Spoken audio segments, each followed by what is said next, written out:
Suzuki.fr. Sud Radio, 16h-17h, c'est votre avenir. Trina Magdine.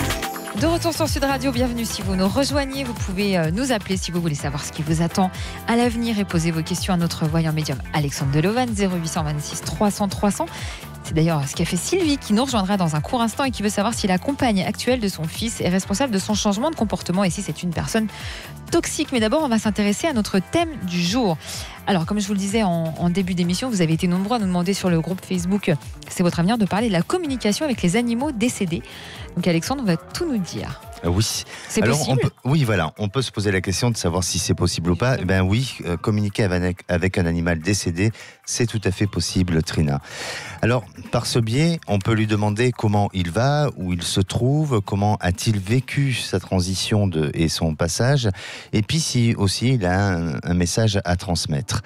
Parce que l'amour entre un animal et son maître perdure au-delà de sa mort physique. Oui, c'est comme avec les animaux et les humains d'ailleurs. Exactement. Oui. Aussi, il est primordial d'accompagner son compagnon sur son parcours en élevant nos propres vibrations.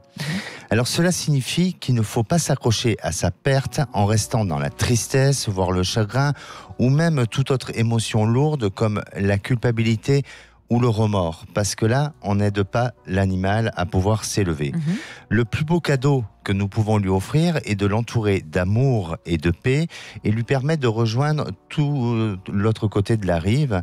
Et accéder à une communication avec votre animal, ce sont les deux consciences, humaines et animales, qui se rejoignent par des fréquences vibratoires. Pour y arriver, c'est une connexion avec notre propre cœur, de ne pas se laisser submerger par nos émotions pesantes, d'accepter pleinement et complètement son départ.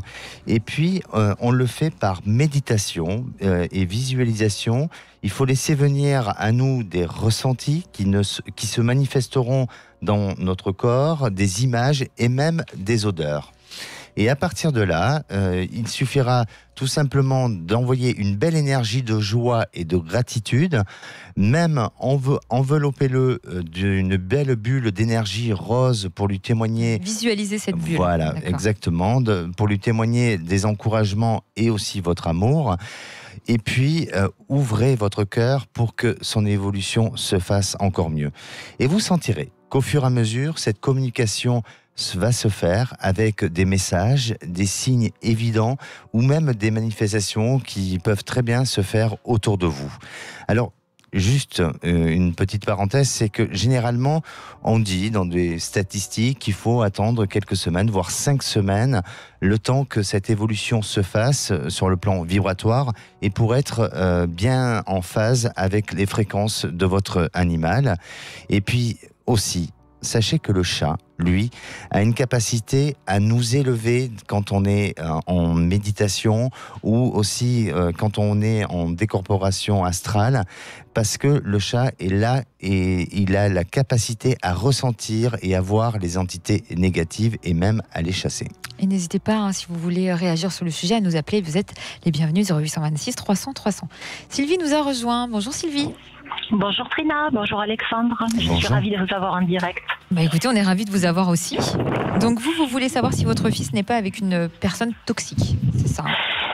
Oui, c'est-à-dire je me pose la question parce que son changement de comportement par rapport à nous et surtout du point de vue de communication a beaucoup changé depuis qu'il connaît cette personne. Alors qu'avant, il avait des rapports avec nous tout à fait cordiaux, amicaux. Enfin, il était en contact avec moi, avec son père, sa sœur. C'était tout à fait normal. Et quasiment du jour au lendemain, il a coupé tout contact avec sa sœur. D'accord. Et avec nous aussi, quoi. C'était D'accord. très rare. Il m'a même demandé de ne plus l'appeler, que ce serait lui qui m'appellerait. Donc j'ai respecté son choix, mais enfin c'est dur quand on est maman de pas pouvoir appeler, comme si on gênait, quoi. D'accord. Il a fait ça du jour au lendemain, vraiment ? Ça a été, enfin pas vraiment du jour au lendemain, ça a été un peu progressif, mais très très rapide quand même. D'accord. Mais vous, quels étaient vos rapports avec quels sont peut-être encore vos rapports avec cette femme ? Aucun, je ne la connais pas. Ça fait plus d'1 an qu'il est avec elle. Je lui ai demandé s'il voulait venir avec elle à la maison, il pouvait, vu qu'il est quand même à 1000 km de chez nous. Mais bon, j'ai pas eu de réponse, quoi. Donc je ne la connais pas. Je ne sais pas qui c'est. Et puis bon, je n'ai rien contre elle, hein, mais comme son comportement a changé, je me demande si elle n'aurait pas une emprise sur lui. Bon, ça m'étonne un petit peu parce que mon fils est plutôt meneur que suiveur, mais enfin, je me dis quand on est amoureux, tout est possible. Exactement. Et Alexandre va vous donner son ressenti. Restez bien avec nous, Sylvie. Et puis vous aussi, hein, vous pouvez nous appeler, vous poser vos questions à Alexandre. À tout de suite.